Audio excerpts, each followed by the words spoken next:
Hi all, എൻ്റെ പേര് ചിഞ്ചിത. ഞാനൊരു റീസെൻറ്റ് ഓസ്കി വിന്നറാണ്. എൻ്റെ ഈ ഒരു ജേർണി ഫ്രം IQN ടു ഓസ്കി ഞാൻ ഇവാസ് അക്കാഡമിയിലായിരുന്നു. ഞാൻ എൻ്റെ ഒരു ഫ്രണ്ടിൻ്റെ റെക്കമെൻഡേഷനിലാണ് ഈ ഒരു അക്കാഡമിയിൽ ജോയിൻ ചെയ്യുന്നത്. ഫസ്റ്റ് IQNൽ സ്റ്റാർട്ട് ചെയ്യുന്ന സമയത്ത് ഞാൻ ഇതിനെപ്പറ്റി ഒരു ഐഡിയ ഇല്ലാതെ തന്നെയാണ് ഞാൻ ഇതിലേക്ക് ജോയിൻ ചെയ്യുന്നത്. പക്ഷേ ഇവാസിൻ്റെ ജീവശ്വാസം എന്ന് പറയുന്ന സോണി മാമിൻ്റെ ക്ലാസ്സിലേക്ക് ഫസ്റ്റ് എൻ്റർ ചെയ്തപ്പം എനിക്കത് വളരെ ഒരു അത്ഭുതമായിട്ടാണ് തോന്നിയത്. കാര്യം ഇത്രയും സ്ട്രക്ചേർഡായിട്ട് ഇത്രയും വെൽ പ്രിപ്പയർഡായിട്ട് ക്ലാസ്സസ് പ്രൊവൈഡ് ചെയ്യുന്നൊരു മെൻറ്ററെ ഞാൻ ഇതുവരെയും എൻ്റെ ലൈഫിൽ ഞാൻ കണ്ടിട്ടില്ല. കാര്യം അത്രയും സ്ട്രക്ചേർഡ് ആയിട്ടുള്ള ക്ലാസ്സസ്സാണ്. സ്ട്രക്ചേർഡ് ആണെന്ന് മാത്രമല്ല, വളരെ സിമ്പിളായിട്ട് ഒരു കാര്യം മനസ്സിലാക്കി തരാൻ പ്രത്യേക കഴിവാണ് സോണി മാമിന്. അതുമാത്രമല്ല, ആ ഒരു കാര്യം നമ്മൾക്ക് മനസ്സിലായില്ലെങ്കിൽ പോലും എത്ര വട്ടം പറഞ്ഞു തന്ന് ക്ഷമയോടെ ഇരുന്ന് പറഞ്ഞു തരാനുള്ളൊരു മനസ്സുകൂടിയുണ്ട് സോണി മാമിന്.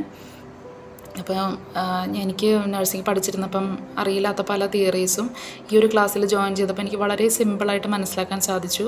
അതിന്നും നമ്മൾക്ക് മറക്കാതെ മനസ്സിൽ കൊണ്ടു നടക്കാൻ പറ്റുന്ന അത്രയും സിമ്പിൾ വേയിലാണ് മാം അത് പറഞ്ഞു തരുന്നത്.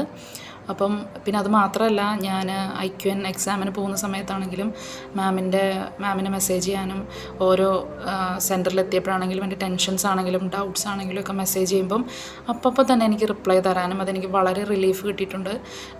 ഡൗട്ട്സ് ക്ലിയർ ചെയ്യാനും പറ്റിയിട്ടുണ്ട്. നമ്മൾക്ക് ടെൻഷൻ ഉണ്ടെങ്കിൽ അത് റിലീവ് ചെയ്യാനും മാമിനൊരു കഴിവുണ്ട്. ഒരു പ്രത്യേക ഒരു അനുഗ്രഹം തന്നെയാണത് മാമിന് കിട്ടിയിരിക്കുന്നത്. അപ്പോൾ അതുകൊണ്ട് തന്നെ എനിക്ക് ടെൻഷനില്ലാതെ കോൺഫിഡൻ്റ് ആയിട്ട് എനിക്ക് IQN അപ്പിയർ ചെയ്യാൻ പറ്റി. ഞാൻ വിൻ ചെയ്തു. പിന്നെ അതിനുശേഷം ഓസ്കിയിലേക്ക് വന്നപ്പോഴാണെങ്കിലും ഞാൻ ഒരു ഡൗട്ടും ഇല്ലാതെ തന്നെ ഇവാസിനെ തന്നെ ചൂസ് ചെയ്തു. പക്ഷേ ആ സമയത്ത് ഇവാസിൽ ഓഫ്ലൈൻ സ്റ്റാർട്ട് ചെയ്തിട്ടുണ്ടായിരുന്നില്ല. അപ്പോൾ ഞാൻ ഓൺലൈൻ ക്ലാസ്സസിൽ അറ്റൻഡ് ചെയ്തു. പിന്നെ എൻ്റെ കുറച്ച് ലിമിറ്റേഷൻസ് കൊണ്ട് എനിക്ക് എല്ലാ ക്ലാസ്സസും ഒന്നും അറ്റൻഡ് ചെയ്യാൻ പറ്റിയില്ല. അപ്പോൾ അതുകൊണ്ട് തന്നെ ഞാൻ വേറെ ഓഫ്ലൈൻ പോയിട്ട് ഞാൻ അപ്പിയർ ചെയ്തു എക്സാമിന്. പക്ഷേ എന്തുകൊണ്ടോ എനിക്ക് കിട്ടിയില്ല ഫസ്റ്റ് അറ്റംപ്റ്റിൽ. അപ്പോൾ ഞാൻ വളരെ ഡൗൺ ആയിരുന്നു. പക്ഷേ സോണി മാമിനെ ആ സമയത്താണെങ്കിലും ഞാൻ സോണി മാമിന് മെസ്സേജ് ചെയ്താലും അതിന് വേണ്ട ഒരു സപ്പോർട്ട് തരാനും നമ്മൾ എല്ലാ രീതിക്കും നമ്മളെ സപ്പോർട്ട് ചെയ്യാനുള്ളൊരു മനസ്സ് സോണി മാം കാണിച്ചിരുന്നു. അതുകൊണ്ട് തന്നെ എനിക്ക് സെക്കൻഡ് അറ്റംപ്റ്റ് എനിക്ക് എഴുതാമെന്നൊരു കോൺഫിഡൻസ് വേണം, നമ്മളത് നേടിയെടുക്കണം എന്നൊരു ലെവലിലേക്ക് ഞാൻ എത്തിയിരുന്നു. അങ്ങനെ പിന്നെ ഓഫ്ലൈൻ സ്റ്റാർട്ട് ചെയ്തിരുന്നു അപ്പോൾ റീസെൻ്റ്ലി. അപ്പോൾ ഞാൻ ഓഫ്ലൈനിൽ ഒരു ഡൗട്ടും ഇല്ലാതെ തന്നെ ഇവാസിൻ്റെ ഓഫ്ലൈനിൽ ജോയിൻ ചെയ്തു. 3 ദിവസത്തെ ക്ലാസ് ആയിരുന്നു, പറയാതിരിക്കാൻ പറ്റില്ല. അവിടെ എനിക്ക് 3 മെൻറ്റേഴ്സായിരുന്നു, അനു, ആനറ്റ്, പിന്നെ അഖില.